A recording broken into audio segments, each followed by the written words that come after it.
Hi, and welcome to Nevaeh's Nightmare, and on this episode, we are going to be uncovering the case of the Dover Demon.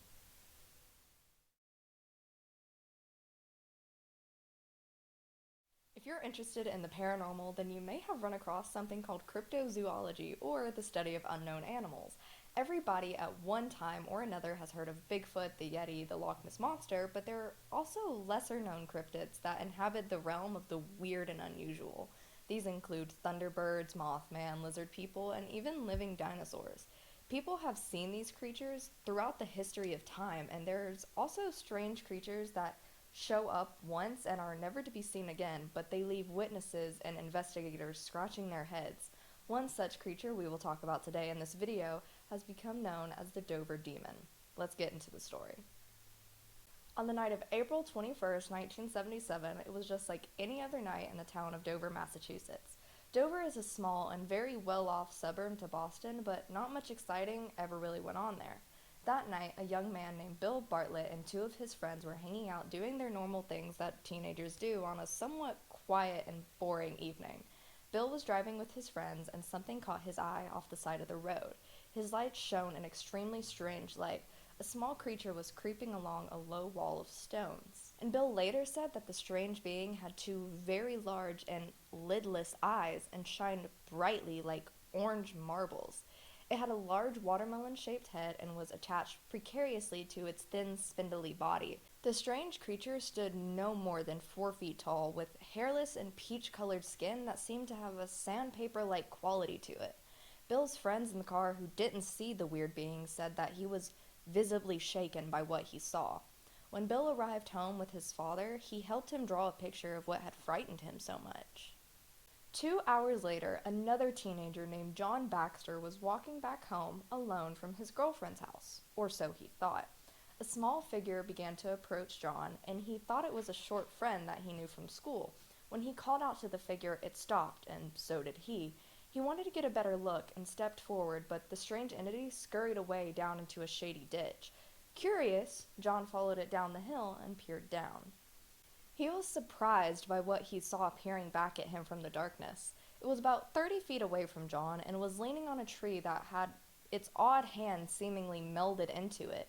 John backed away and walked quickly from the scene. When John described the creature to the investigators, it was the same as Bill's. The very next day, Bill was at home with his good friend Will, and he told him what he had seen the previous evening. Later that same night, Will was driving with his friend Abby home, and all of a sudden Abby had saw something illuminated by the headlights.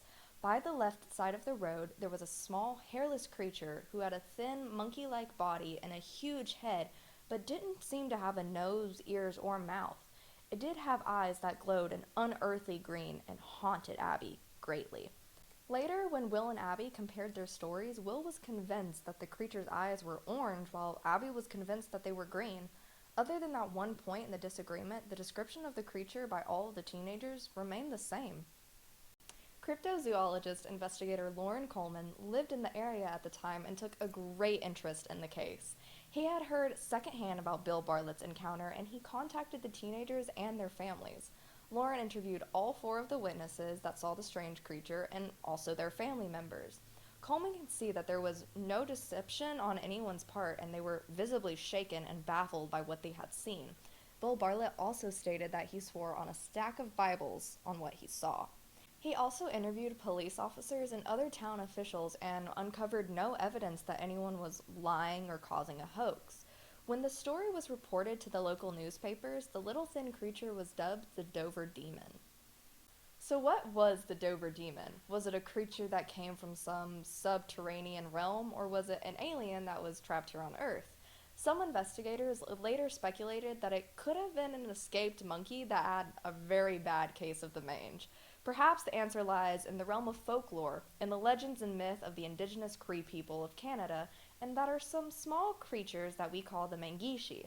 The Mangishi are often described as very slender with long spindly arms and legs, and the creature also possesses a very large head which fits the description of the Dover Demon. The weirdest and most fascinating aspect of the Dover Demon case, however, is that it has never been seen, again, to this date, there has been no more sightings of anything even closely resembling what the teenagers saw on the night of April 21st, 1977. The only thing that we can say about the Dover Demon is that it is truly unique and it makes one of the most fascinating and fun cryptic sightings of all time.